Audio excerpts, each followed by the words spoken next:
Welcome to our conversation about human security, a service which allows you to test and train your employees to avoid common security risks. Hi, Todd. Hi, Diana. Can you give us some background on why the Walker Group developed this service and why you think it's so important? Sure. So the vast majority of successful attacks these days come through by manipulating or exploiting common human behavior. So common tasks, opening up email, going to websites, things of that nature. For us, it was really important that we take the time to educate our clients in how to really prevent these attacks in the first place. In 2019, it was estimated that ransomware attacks alone were occurring every 14 seconds. In 2020, they're estimating that's now down to 11 seconds. So it's a very common threat out there. And will only likely to continue to increase. Right. Right. Yep. So Todd, we've been talking a lot about the human element here. Does that mean that higher level security controls, firewalls are no longer effective? Oh, they're still very necessary in really every network. But we also do get a lot of questions from particularly small businesses saying, aren't we too small for these attacks? And the answer is no, you're not too small, but it's still very important to have security controls really at every layer. So we really recommend the multi-layer security approach. So it's putting controls at certainly the network layer, server. You still need antivirus and anti-malware and things of that nature. So those types of attacks are still occurring out there.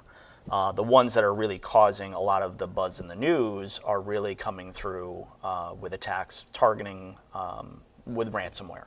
Mm-hmm. So it's really trying to exploit the human behavior, the common human behavior, because all humans want to be helpful, and really trying to prevent businesses from functioning. So if they can lock a business out of their daily operations, cause enough pain, and you don't have a good way to restore from a backup, they put you in a position where you have to pay the ransomware in order to get back up and running. Interesting.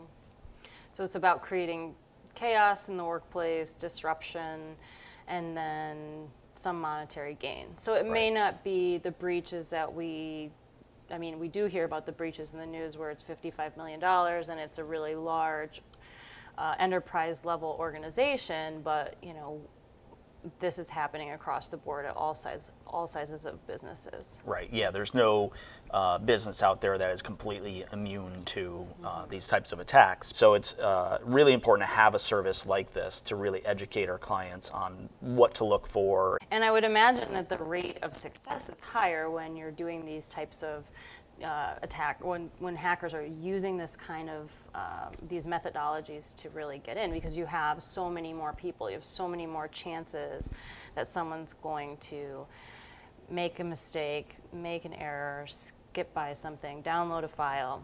Right.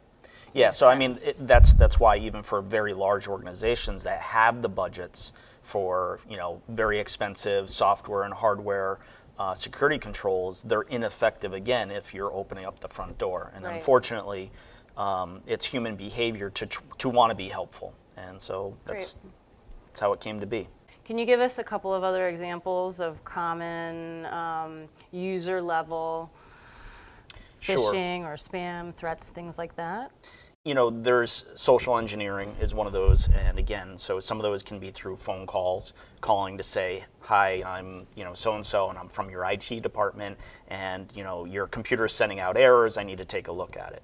So phishing can be in that form as well, but a lot of it comes through email, and even for those of us in the field that see this every day, they're getting more sophisticated with their emails. Before, you might look at misspellings and some other red flags that kind of clue you in that it's not real, not legit. But the attackers have really upped their abilities with writing things in proper with proper grammar and spelling and things of that nature. So phishing through emails is still a very big aspect of successful attacks. That makes sense.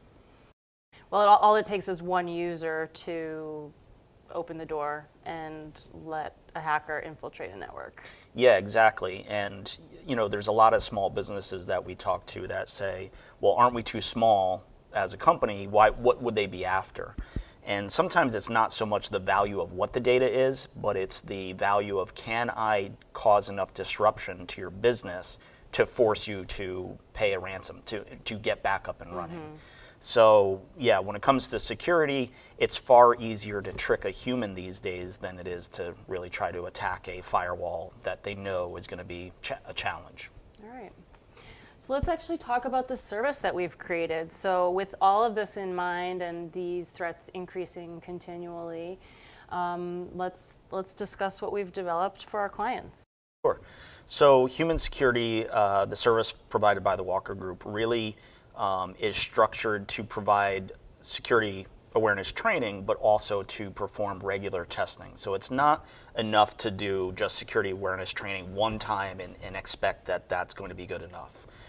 The techniques that the attackers are using, the things that they're going after, is constantly evolving. So it's really important that we're giving our staff, our employees, the tools to really look for and evolve that training as well. So phase one is really geared to establish a baseline. So what is your company most susceptible on clicking on, or what types of attacks are your staff most vulnerable to repeat attacks? So in phase one, it's really establishing that baseline. So is that primarily through quizzes, or is that also through we work actual with email? Yep, it's primarily email simulation because again, that's probably the biggest attack vector that's out there. So we do a series of campaigns with simulated phishing. The common things are out there, such as Apple Pay, or you're locked out of your Google account, things of that nature. But we also have the ability to customize some of those emails to be more specific to the client. Maybe they have a common payroll application or an ERP system, so we can do some really good customizations. But it's to test the employees. We don't tell the staff that we're conducting this, and it's really kind of, again, to see where are we starting with.